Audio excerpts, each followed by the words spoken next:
Bismillahirrahmanirrahim. Alhamdulillah wassalatu wassalamu ala Rasulillah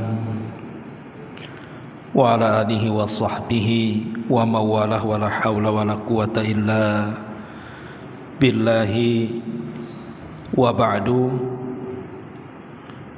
Alhamdulillah, di pagi menjelang siang ini kita bisa duduk kembali di Masjid Nidaul Ilmi, dan tema di pagi hari ini kita akan membahas satu ayat dalam Al-Quran, surah Asy-Syarh ayat 6, Inna ma'al usri yusra, sesungguhnya di balik kesulitan itu ada kemudahan. Seringkali dalam kehidupan kita banyak mengalami kesulitan, baik kesulitan ekonomi, kesulitan dalam berumah tangga, kesulitan dalam bertetangga, bahkan kesulitan dalam menyembuhkan kesehatan. Penyakit-penyakit yang begitu banyak yang ada di badan kita, atau mungkin kesulitan-kesulitan yang lainnya. Orang-orang yang dicintai meninggal dunia, ataupun mungkin hutang yang menumpuk yang tak kunjung mampu dilunasi, atau sebutkan apapun kesulitannya, maka Allah Subhanahu wa taala mengatakan dalam ayat ini, inna ma'al usri yusra, di balik kesulitan itu pasti ada kemudahan. Ketika Allah Subhanahu wa taala menyebut yusran dengan sebutan nakirah dan kalimat al-usri dengan sebutan ma'rifat, dalam ilmu bahasa, ma'rifat itu menunjukkan sesuatu yang sudah tertentu, tapi kalau nakirah itu bersifat umum. Seolah-olah Allah Subhanahu wa taala ingin mengatakan kepada kita bahwa di balik satu kesulitan itu terdapat banyak kemudahan. Jadi bukan satu kesulitan diberikan satu kemudahan, tidak, tetapi satu kesulitan akan membuka banyak kemudahan. Dan ini satu di antara rahmat yang Allah anugerahkan kepada kita. Ma'asyiral muslimat yang dimuliakan Allah Azza wa Jalla, kesulitan-kesulitan yang kita hadapi, dari kesulitan-kesulitan hidup ini, langsung ataupun tidak, pasti akan mempengaruhi hati kita. Boleh jadi hati kita ini menjadi sedih karena kesulitan itu. Boleh jadi hati kita ini menjadi stres karena kesulitan itu. Boleh jadi hati kita menjadi bingung karena kesulitan itu.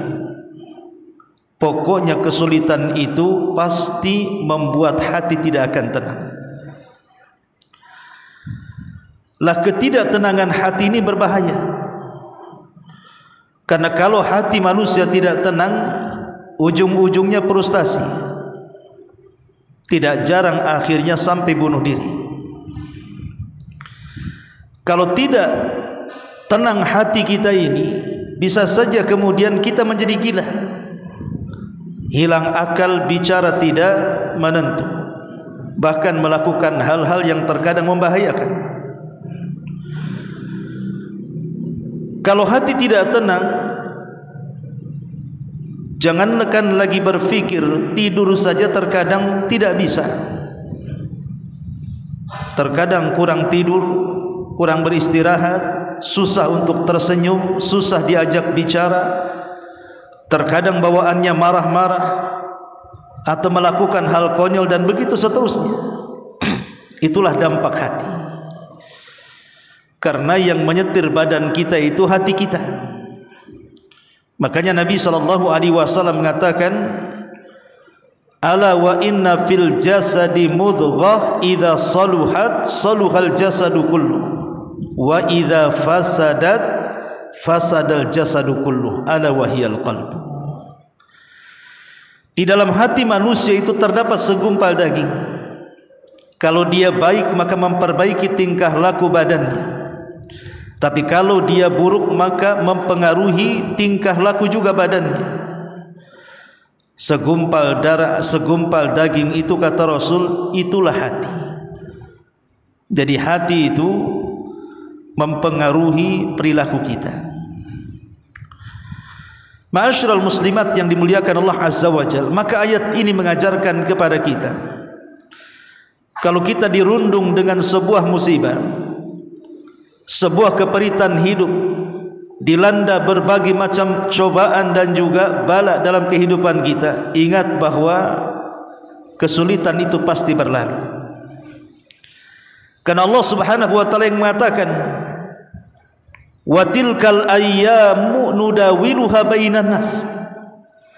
Hari-hari itu terkadang diputar-putar oleh Allah Subhanahu wa taala di tengah-tengah manusia. Terkadang manusia sedih, terkadang manusia bahagia. Terkadang manusia sempit, terkadang manusia lapang. Terkadang manusia berkumpul, terkadang manusia berpisah. Begitulah kondisi manusia, tidak mungkin diciptakan dalam satu kondisi. Tidak mungkin Allah Subhanahu wa taala menciptakan manusia sedih sejak lahir sampai mati, menangis sejak lahir sampai mati, susah sejak lahir sampai mati. Mustahil. Pasti ada sedih, ada senang, ada menangis, ada tertawa, dan begitu seterusnya. Maka pertemuan kali ini kita akan membahas tentang kunci-kunci untuk melapangkan dada yang sedang sempit, dada yang sedang sedih, dada yang dipenuhi dengan kekalutan, stres, kebimbangan, kebingungan dan begitu seterusnya, yang tak jarang akhirnya menghancurkan kehidupan pribadi, keluarga dan juga masyarakat. Maka dengan mengenal kunci-kunci ini, mudah-mudahan Allah Subhanahu wa taala memberikan kelapangan kepada hati kita sehingga kita bisa menghadapi setiap masalah dengan hati yang jernih dan melibatkan Allah Subhanahu wa taala dalam menyelesaikan setiap problem masalah yang kita hadapi. Lalu apa saja kunci-kunci itu? Al-miftahul awal, kunci yang pertama tentunya,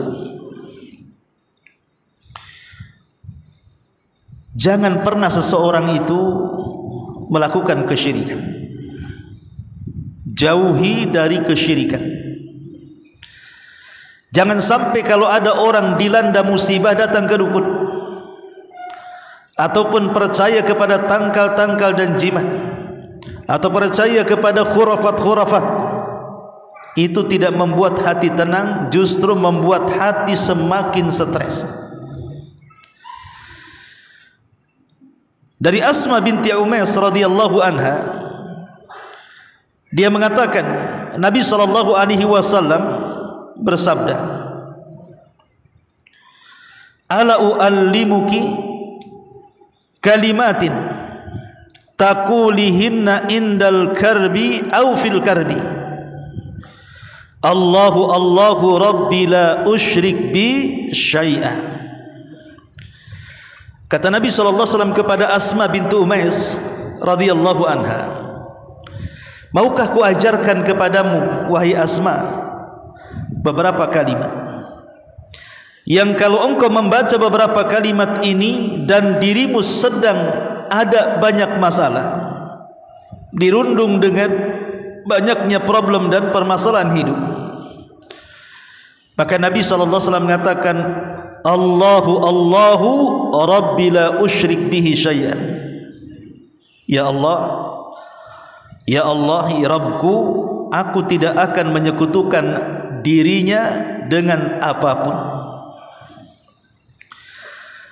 Artinya di sini Nabi SAW mengajarkan lafaz kepada Asma bintu Umais yang kandungannya adalah agar kita menjauh dari kesyirikan, karena syirik itu menjadikan hati kita tidak akan tenang dan tidak akan lapang. Justru sebaliknya kesulitan-kesulitan itu semakin menjadi-jadi dan menjadi tambah beban bagi kehidupannya. Ini yang pertama, jauhi kesyirikan. Ma'asyiral muslimat yang dimuliakan Allah Subhanahu wa taala. Kemudian yang kedua, perbanyaklah salawat kepada Nabi sallallahu alaihi wasallam. Memperbanyak salawat kepada Nabi sallallahu alaihi wasallam. Disebutkan dalam hadis Ubay ibn Ka'ab radhiyallahu an, dia mengatakan, wahai Rasul, sesungguhnya aku sangat banyak menyebut-nyebut namamu dalam salawatku. Maka berapa kali aku sebut namamu atau bersalawat di dalam doaku? Maka Nabi SAW mengatakan, terserah engkau. Kemudian Ubay ibn Ka'ab, bagaimana kalau seandainya 1/4 doaku aku gunakan untuk bersalawat kepadamu? Maka Rasul mengatakan, terserah engkau, jika engkau mau menambahnya itu lebih baik lagi. Kemudian Ubay ibn Ka'ab mengatakan, bagaimana kalau ku jadikan separuh dari doaku salawat bersamamu? Maka Rasul mengatakan, masyi' fa in zitta fa huwa khairun lak. Terserah engkau, kalau seandainya engkau mau menambahnya itu lebih baik bagimu. Maka kemudian Ubay ibn Ka'ab mengatakan, bagaimana kalau 2/3 doaku kugunakan untuk salawat kepadamu? Maka Nabi SAW mengatakan, terserah engkau, jika engkau mau menambahnya itu lebih baik bagi kamu. Maka Ubay ibn Ka'ab mengatakan, bagaimana kalau seluruh doaku kujadikan salawat kepadamu? Maka Nabi SAW mengatakan, idzan tughfa hammuk wa yughfar laka dzambuk. Kalau engkau lakukan seperti itu, wahai Ubay, kalau begitu seluruh kesulitan-kesulitan kamu, seluruh kebingungan-kebingungan kamu, stres kamu, gundah gulanamu, semua akan dicukupkan. Artinya semua akan diuraikan, akan dihilangkan. Begitu juga dosa-dosamu akan diampuni oleh Allah Subhanahu wa taala. Lihat, Nabi SAW menyebutkan kepada Ubay ibn Ka'ab tentang fadlu as-salawat ala Nabi SAW, keutamaan bersalawat kepada Nabi. Maka siapapun yang memperbanyak salawat kepada Nabi SAW, Rasul mengatakan, idzan tughfa hammuk, kalau begitu seluruh kesulitanmu semua akan diuraikan dan akan dihilangkan.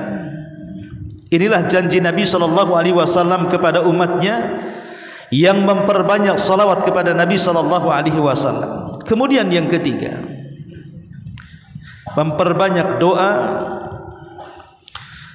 yang diajarkan Nabi SAW. Allahumma rahmataka arju fala takilni ila nafsi tarfata ainin wa aslih li sya'ni kulli la ilaha illa anta. Ya Allah, karena rahmat-Mulah aku mengharap. Janganlah engkau bebankan kepadaku walaupun sekejap mata, dan perbaikilah seluruh perkaraku, karena tidak ada sesembahan yang berhak disembah kecuali engkau. Jadi kalau kita sedang menghadapi musibah, menghadapi kesulitan hidup, menghadapi kesetresan, kesempitan dada, susah untuk berfikir, bingung dan yang semacamnya, perbanyak doa ini. Allahumma rahmataka arju fala taqilni ila nafsi tarfata ainin wa aslih li sya'ni kullihi la ilaha illa an. Ya Allah, rahmatmu lah yang aku harapkan. Janganlah perkara-perkara itu kau bebankan kepada diriku sendiri walaupun sekejap mata. Dan perbaikilah seluruh perkaraku, karena tidak ada sembahan yang berhak disembah kecuali Engkau. Kata Nabi SAW dalam hadis Abi Bakrah radhiyallahu an, Rasul mengatakan da'awatu al-makrub. Doa ini disebut doa penghilang kesulitan. Jadi Rasul menyebutkan lafaz doa ini adalah penghilang setiap kesulitan, setiap masalah dan problem. Karena di sini ada lafaz dalam doa ini, fala takilni ila nafsi tarfata ainin. Ya Allah, jangan kau bebankan seluruh urusanku kepadaku sendiri walaupun sekejap mata. Seolah-olah orang yang berdoa seperti ini mengharap kehadiran Allah dalam setiap masalah kita. Karena sering saya katakan, seberat apapun masalah yang ibu, saya atau siapapun hadapi, kalau Allah ikut campur tangan menyelesaikan masalah itu, maka akan mudah diuraikan masalahnya. Karena Allah ikut campur. Bukankah yang membuat masalah Allah dan yang mengangkat masalah juga Allah? Maka libatkan Allah dalam setiap masalah kita. Tapi sekecil apapun masalah, jangan sampai Allah tidak terlibat. Sebab terkadang kecilnya masalah, kalau Allah tidak terlibat, tidak mungkin kita keluar dari masalah itu. Karena sekali lagi masalah itu datang dari Allah Subhanahu wa ta'ala.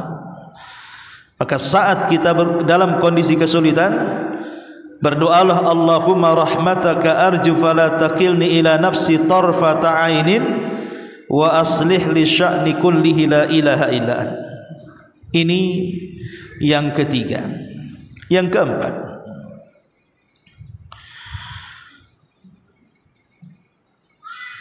banyak-banyaklah membaca hasbunallah wa ni'mal wakil. Saat ibu menghadapi banyak masalah, banyak kesulitan, dirundung problem dan yang semacamnya, perbanyak doa hasbunallah wa ni'mal wakil. Cukuplah bagi Allah sebagai pelindungku, karena dia zat yang paling baik saat melindungi hambanya. Di dalam surah Al-Imran ayat 173 sampai 174, Allah Subhanahu wa taala berfirman, alladzina qala lahumun nasu innan nasa qad jama'u lakum fahshawhum fazadahum imanan wa qalu hasbunallah wa ni'mal wakil fanqalabu bi ni'matin minallahi wa fadlin lam yamsashum su. Orang-orang yang berkata kepada mereka, sesungguhnya manusia telah berkumpul untuk menyerang kalian, takutlah kalian kepada mereka. Maka yang ditakut-takuti justru bertambah imannya. Dan mereka mengatakan, cukuplah Allah sebagai pelindung kami, karena dia sebaik-baik pelindung. Maka berubahlah kondisinya. Yang tadinya mencekam kesulitan, datang kenikmatan dari Allah dan karunia, dan mereka tidak disentuh dengan keburukan. Ayat ini menceritakan tentang kesulitan Nabi SAW dan para sahabat akibat kekalahan di perang Uhud. Jadi dalam perang Uhud itu, kaum muslimin kalah. Begitulah Allah memutar-mutar, hari terkadang menang, terkadang kalah. Jadi di perang ini Nabi SAW sampai masuk ke dalam perangkap, bahkan diisukan meninggal, bahkan gerhamnya kemudian retak dan pipinya luka. Kemudian Rasul pun diselamatkan oleh banyak para sahabat, akhirnya menjauh daripada musuh. Setelah kemudian Rasul menjauh daripada musuh, tentu musuh yang mendapatkan kemenangan merasa bangga dan sombong. kemudian mengirim surat pesan kepada Nabi SAW mengisukan bahwa mereka akan datang dengan pasukan yang banyak dan akan menyerang kota Madinah. Bayangkan habis kalah, tiba-tiba pasukan musuh akan ditambah jumlahnya dan akan mengalahkan dan menghabisi Rasul dan para sahabatnya. Maka ketika mendengar berita tentang kedatangan musuh yang sangat besar, Rasul sallallahu alaihi wasallam ingin membangkitkan semangat para sahabat. Maka Nabi sallallahu alaihi wasallam mengatakan, hasbunallah wa ni'mal wakil. Cukuplah bagi Allah sebagai pelindung kita, karena Dia sebaik-baik pelindung. Maka para sahabat semangat. Makanya Allah mengatakan fazadahum imana, maka mereka pun semakin bertambah keimanan. Maka lafaz hasbunallah wa ni'mal wakil ini pernah diucapkan juga oleh Nabi Ibrahim saat dilempar ke dalam api. Ketika jasad Ibrahim melayang-layang dan hampir masuk ke dalam kobaran api, dia pun kemudian mengatakan hasbunallah wa ni'mal wakil. Cukuplah Allah sebagai pelindungku, karena Dia sebaik-baik pelindung. Ketika Nabi Ibrahim membaca hasbunallah wa ni'mal wakil, datanglah pertolongan Allah dan mengatakan kul ya naru kuni bardan wa salaman ala Ibrahim. Katakan, wahai api, jadilah kau dingin, selamatkan Ibrahim. Jadi kalimat hasbunallah wa ni'mal wakil ini bukan kalimat biasa. Ini kalimat bisa menenangkan jiwa, menghilangkan semua kesulitan dan kesusahan hidup. Maka banyak-banyaklah membaca hasbunallah wa ni'mal wakil. Kemudian yang selanjutnya, tak lupa juga membaca banyak-banyak kalimat la haula wa la quwata illa billahil aliyyil azim. La haula, tidak ada daya, wala quwata, dan tidak ada kekuatan, illa, kecuali billahi, semua milik Allah yang maha tinggi lagi maha agung. Dalam hadis Abi Musa al-Ash'ari radhiyallahu anhu yang dikeluarkan Bukhari Muslim, Rasul pernah berkata kepadaku, kata Abu Musa, ala adulluka ala kalimatin min kanzin min kunuzil jannah. Wahai Abu Musa, maukah ku ajarkan kepadamu satu kalimat, yang satu kalimat ini adalah satu pembendaharaan dari pembendaharaan sorga. Tentu Abi Musa mengatakan, tu wahai Rasul. Maka Rasul mengatakan, bacalah la haula wala quwata illa billah. Tidak ada daya dan kekuatan kecuali hanya milik Allah subhanahu wa ta'ala. Kenapa kemudian bacaan ini bisa menghilangkan kesulitan kita, Bu? Karena kita ini makhluk lemah. Terkadang kita menghadapi kesulitan sedikit saja serasa hidup ini kiamat, kan? Dompet hilangnya kayak kiamat besar. Pada rumahnya masih ada, mobilnya masih ada, dompet aja yang hilang. Ya Ustaz, dompet isinya ada 1 miliar di ATM. Tapi yang jelas, terkadang kita ini terkena musibah sedikit saja, disenggol oleh Allah subhanahu wa ta'ala, rasa-rasanya hancur segalanya. Makanya kenapa kita harus minta pertolongan kepada Allah? Kita makhluk yang lemah, dan tidak ada yang lebih kuat, yang lebih perkasa dibandingkan Allah yang mampu merubah segalanya. Makanya kalimat ini salah satu pembendaharaan dari pembendaharaan sorga. Kemudian yang selanjutnya, kathratul istighfari, memperbanyak istighfar. Memperbanyak istighfar. Di zaman Nuh alaihi salatu wassalam pernah terjadi paceklik bertahun, sehingga menjadikan tanah kering. Bukan hanya kering menjadi retak, bukan hanya retak tidak bisa ditanami, sehingga banyak manusia mati kelaparan. Makanya kaum Nuh alaihi salatu wassalam datang meminta solusi kepada Nuh alaihi salatu wassalam. Apa solusi kekeringan ini? Maka Nuh alaihi salatu wassalam menasihati kaumnya, Dan nasihat kaumnya ini disebutkan dalam surah Nuh ayat 10 sampai 12. Kata Nuh alaihi salatu wassalam kepada kaumnya, faqultu astaghfiru rabbakum innahu kana ghaffara yursilis samaa'a 'alaikum midrara wa yumdidkum bi amwali wa banin wa yaj'al lakum jannatin wa yaj'al lakum anhara. Nuh mengatakan kepada kaumnya, perbanyaklah kalian beristighfar kepada Rabb kalian, karena Dia zat yang Maha Pengampun lagi Maha Pengasih. Dengan memperbanyak istighfar, Allah akan utus dari langit air kepada kalian yang sangat deras mencurahkan kalian, dan Allah akan menambahkan kepada kalian harta dan keturunan, dan Allah akan menjadikan kalian kebun yang sangat luas dan sungai-sungai yang dialiri air. Lihat bagaimana Nabi Nuh alaihi salatu wassalam menasihati kaumnya saat mereka sedang kesulitan ekonomi karena kekeringan yang lama dan bertahun.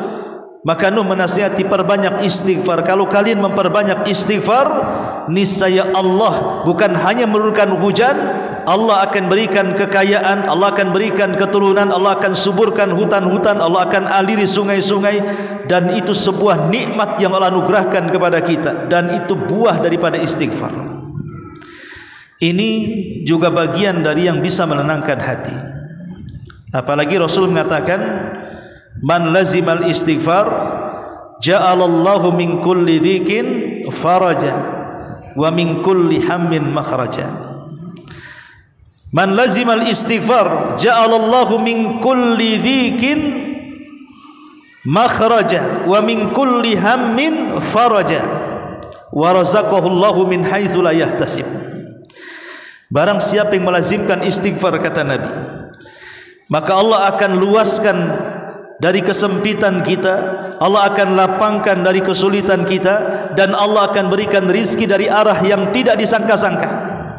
Lihat bagaimana istighfar ini memiliki faedah yang luar biasa, bisa menghibur hati yang sempit menjadi lapang. Kemudian juga kunci selanjutnya, di antara kunci-kunci yang bisa melapangkan dada adalah senantiasa memperbanyak sedekah. Allah Subhanahu wa taala mengatakan, faman qudira alaihi rizquhu falyunfik. Barang siapa yang disempitkan rizkinya, kata Allah, banyak-banyaklah bersedekah. Jadi Allah mengatakan faman qudira alaihi rizquhu, barang siapa yang disempitkan rizkinya. Terkadang namanya ekonomi itu kan pasang surut tuh, kadang suami kerja, kadang tidak, apalagi suami yang serabutan. Kadang-kadang dipertahankan, kadang-kadang di PHK, kadang-kadang mendapatkan kecelakaan di perusahaan, dan macam-macam segalanya. Itu bisa terjadi kan. Makanya kalau seseorang disempitkan ekonominya, maka banyak-banyak bersedekah. Sedekah tidak harus banyak, sesuai dengan kemampuan. Yang penting ikhlasnya. Ini juga yang bisa menghilangkan kesulitan ataupun yang bisa melapangkan dada-dada yang sedang dirundung dengan kesulitan. Kemudian juga selain daripada itu adalah sidqut tawakkul 'ala Allah azza wa jalla. Betul-betul bertawakal, menyandarkan diri kepada Allah Subhanahu wa taala. Tidak pernah mengeluh kepada siapapun kecuali kepada Allah. Karena umumnya di masyarakat, terutama orang-orang awam, Bu, kalau ada kesulitan itu mesti mengeluhkan, Bu. Entah mengeluh kepada suaminya, kepada istrinya, kepada orang tuanya, kepada temannya, kepada tetangganya, bahkan kepada handphonenya, kepada Facebooknya, kepada TikToknya, kepada YouTubenya, kepada macam-macam media dalam handphone itu. Harusnya ketika ada masalah jangan keluhkan kepada makhluk. Makhluk itu tidak menyelesaikan masalah. Jadi kalau kita ditimpa masalah, yang pertama kali tengadahkan tangan ke langit, minta agar masalahnya diselesaikan. Adapun kawan, orang tua, pasangan, anak, saudara, tetangga, itu hanya sekedar sebab saja. Yang mengangkat masalah itu Allah. mereka hanya menghibur saja. Maka sandarkan kepada Allah Subhanahu wa taala dengan cara tawakal, karena Allah mengatakan wa man yatawakkal 'alallahi fahuwa hasbuh. Siapapun yang bertawakal kepada Allah maka dia akan dicukupi. Maksudnya akan dicukupi, tidak ada yang bisa menyakitinya, tidak ada yang bisa memadaratkannya. Hajat-hajatnya akan dicukupi, seluruh gundah gulananya akan diuraikan, dan begitu seterusnya. Kemudian juga yang selanjutnya adalah yang bisa menghilangkan itu semua, tarkul ma'asi wadh-dhunub. Tinggalkan maksiat dan tinggalkan perbuatan dosa. Kenapa? Karena yang menghalangi rizki itu adalah dosa. Kenapa hati kita tidak pernah tenang dan tidak pernah lapang? Kenapa usaha suami tidak pernah lancar, selalu tersendat-sendat di jalan? Kenapa banyak musuh? Kenapa digibahi orang, dibuli, difitnah, dan begitu seterusnya? Kenapa ini? Salah satunya adalah karena dampak dosa dan maksiat. Karena dosa dan maksiat itu mengharamkan rizki. Nabi mengatakan innal abda la yahrumur rizku atau la yuhramur rizku bidzambi yusibu. Sesungguhnya seorang hamba akan diharamkan rizkinya karena dosa yang diperbuatnya, yang dilakukannya. Maka jauhi dosa dan kemaksiatan, maka akan tenang hidup kita. Kemudian selanjutnya adalah asyukru war ridha. Hadapi hidup ini dengan syukur dan ridha. Mau sedikit yang Allah Subhanahu wa taala berikan kepada kita, kita ucapkan alhamdulillah. Mau banyak yang Allah berikan kepada kita, kita katakan alhamdulillah ala kulli halin. Alhamdulillah bi ni'matihi tatimmus shalihat. Katakan pujian-pujian bagi Allah. Jadi orang yang senantiasa bersyukur alias qanaah, menerima apapun takdir dan putusan Allah Subhanahu wa taala, dipastikan hidupnya tenang. Walaupun dia terbaring bertahun sekalipun, walaupun ekonominya gulung-gulung tidak pernah bangkit, walaupun mungkin kehidupannya pun seperti puasa Daud, kadang makan kadang tidak, tapi kalau dia menanamkan syukur dan ridha kepada putusan Allah, maka ketenangannya bisa mengalahkan orang-orang kaya raya yang banyak harta dan pangkat jabatan itu. Maka ini juga diantara kunci lapangnya dada. Dan yang terakhir tentunya yakinlah bahwa Allah Subhanahu wa taala akan mengabulkan setiap doa-doa kita. Bahwa setiap kesulitan pasti ada kemudahan. Bahkan bukan hanya satu kemudahan, bahkan mungkin banyak sekali kemudahan. Karena Allah Subhanahu wa taala yang paham dengan hambanya. Dia yang menciptakan kita. Dia tidak mungkin membebankan kesulitan di luar kemampuan kita. Dan Allah Subhanahu wa taala pasti satu hari akan datang untuk memberikan kebahagiaan dan menghilangkan kesulitan kepada kita, asal kita banyak melakukan amalan-amalan atau kunci-kunci untuk mendapatkan kelapangan dada tadi. Pertanyaan pun muncul, kenapa Allah Subhanahu wa taala memberikan kepada kita berbagai macam musibah, entah kemalangan, entah kesehatan, entah ekonomi, entah hubungan rumah tangga. Kenapa Allah Subhanahu wa taala memberikan itu kepada kita? Sehingga terkadang ada yang frustasi, ada yang stres, tidak tahan dengan ujian. Padahal kalau seandainya dia hadapi ujian itu, tidak mustahil dia bisa menghadapinya. Karena Allah ketika mengirimkan sebuah ujian itu sesuai dengan kadar imannya. Kalau imannya kuat, kuat pula ujiannya. Kalau imannya lemah, lemah juga ujiannya. Tapi terkadang ketika orang hilang iman, banyak orang-orang yang nekat. Contoh saja banyak kasus yang loncat di jembatan Barelang kan, Bu. Kalau orang waras dah mungkin loncat di situ kan, Bu. Kayak ibu kan lagi waras nih, tak mungkin lah ibu ke Barelang loncat dari jembatan. Orang yang loncat dari jembatan itu kan udah nggak waras, stres, banyak masalah, hutang meleleh di mana-mana. judi kalah, hutang tak terbayar, dan begitu seterusnya. Atau masalah cinta, masalah ini, masalah itu, banyak masalah kan. Akhirnya kemudian frustasi, dia pikir menghilangkan jiwa itu menyelesaikan masalah, dia salah, justru menambah masalah. Karena setelah kematian justru kehidupan akan lebih berat lagi bagi orang-orang yang akan dihadapinya. Lah hikmahnya, kenapa? Itu kan pertanyaannya. Kenapa sampai seperti itu? Maka ulama mengatakan, min sunanillahi ta'ala fi khalqihi ibtila'uhum wamtihanuhum hatta yatabayyana as-sadiq fi imani as-sabir ala bala'i. Termasuk daripada sunnatullah terhadap hambanya, di mana Allah memberikan bala kepada mereka dan ujian kepada mereka. Supaya apa? Supaya tampak orang-orang yang jujur keimanannya dan orang yang sabar saat mendapatkan ujian kepadanya. Allah hanya minta kepada kita dari ujian itu, pertama, jadikan peningkatan iman, yang kedua, jadikan peningkatan sabar. Itu saja. Kenapa Allah berikan ujian sehingga kita sesak dada? Sebenarnya itu menguji kita, meningkat enggak imannya, meningkat tak sabarnya. Tapi kebanyakan yang ada justru turun imannya, hilang sabarnya. Tapi orang-orang yang beriman, haruslah mereka tahu bahwa Allah mengatakan dalam surah Al-Ankabut ayat 2 dan 3, ahasiban nas an yutraku an yaqulu amanna wa hum la yuftanun walaqad fatanna alladhina min qablihim fala ya'lamanna Allahu alladhina sadaqu wa la ya'lamanna al-kadhibun.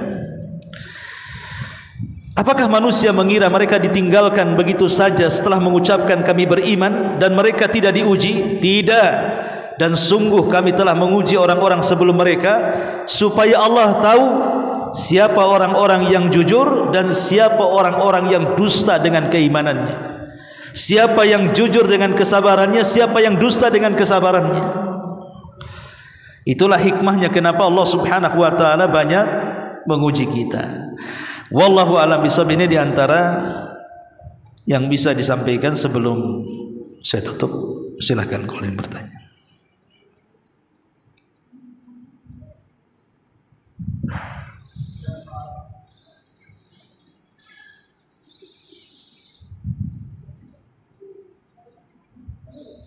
Baik, kalau tidak ada, subhanakallahumma hamdika asyhadu an la ilaha illa anta astaghfiruka wa atubu ilaik. Allahu ta'ala alam. Assalamualaikum warahmatullahi wabarakatuh.